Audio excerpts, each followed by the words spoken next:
नमस्कार, मेरो स्कुल प्लेटफर्ममा तपाईलाई स्वागत छ। यस भिडियोमा हामी अब थ्योरम 3 प्रुभ गर्नेछौँ। सो थ्योरम 3 मा मिड पोइन्टसँग रिलेटेड एउटा थ्योरम छ। हामी यहाँ हेरौँ कि if A be the position vector, यहाँ ए फेरि बोल्ड छ, यसको मिनिङ भयो if A vector be the position vector of point A and B be the position vector of point B and if M be the mid point of A B then the position vector of am is given by this. Okay, so यहाँ भन्नुको meaning भयो मानौ हामीसँग दुईटा भेक्टर्सहरू छन्, like दुईटा पोइन्ट्सहरू सबभन्दा पहिला। सो मानौ यहाँ हाम्रो ए पोइन्ट छ र यो बी पोइन्ट छ र कहीँ एउटा ओरिजिन छ, लाइक ओदेखि ए सम्मको जुन भेक्टर जसलाई हामी ए भेक्टर भनौँ भने ओदेखि लिएर बी सम्मको जुन भेक्टर जसलाई हामी बी भेक्टर भनौँ। ओके, सो अनि ए बीलाई कनेक्ट गर्ने जुन सेगमेन्ट छ लाइनको, यस लाइन सेगमेन्टमा यहाँ हामी एरो छोडिदिएछौँ। सो यो एरो भयो। यस लाइन सेगमेन्टमा मानौ कुनै एउटा लाइक पक्कै पनि मिड पोइन्ट एउटा मात्रै हुन्छ। सो यो मिड पोइन्ट छ हाम्रो, जसलाई हामी एमले डिनोट गरेको छौँ। Okay, this is am.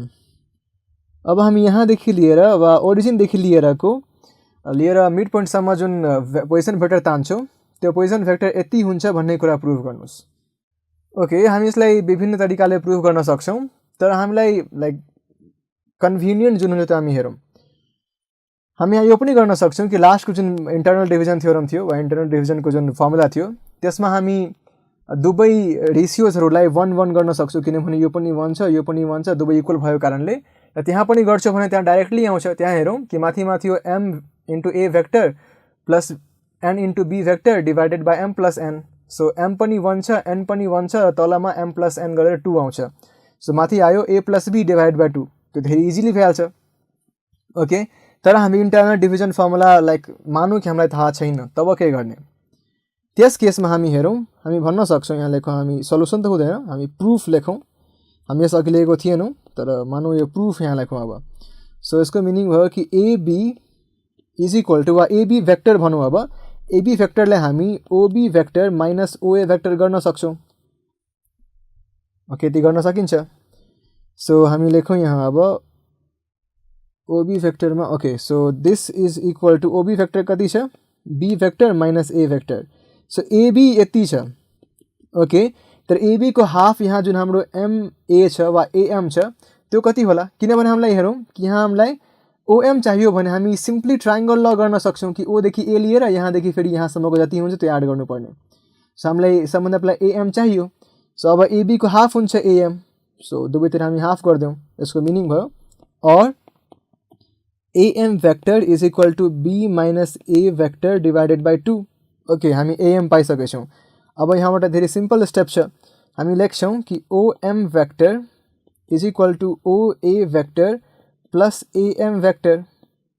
Okay, OA vector त हाम्रो ए नै छ भने एएम भेक्टर हाम्रो छ बी माइनस ए वा B vector minus A vector divided by 2। यसलाई अब हामी सल्भ गरौँ, हेरौँ कति आउँछ वा सिम्प्लिफाई गरौँ भन्नु पऱ्यो भने। So 2a vector plus b vector minus a vector divided by 2 and this is equal to फेरि यहाँ 2a माइनस a मात्रै a भेक्टर हुन्छ भने plus b vector divided by 2। This is our OM vector, जसलाई हामी let गरौँ कि this is m vector. So यसरी हामीले यहाँ यो थ्योरम प्रुभ गऱ्यौँ।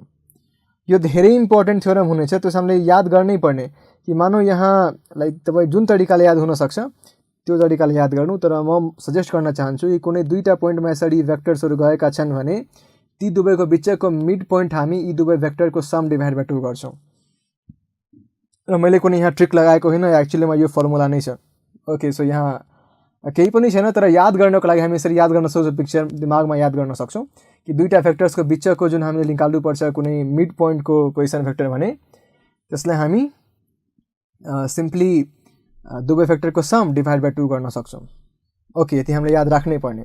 अब हामी नेक्स्ट भिडियोमा एक्सटर्नल एङ्गलको वा एक्सटर्नल डिभिजनको फर्मुला, एक्चुअली एक्सटर्नल एङ्गल होइन, एक्सटर्नल डिभिजनको फर्मुला प्रुभ गर्नेछौँ।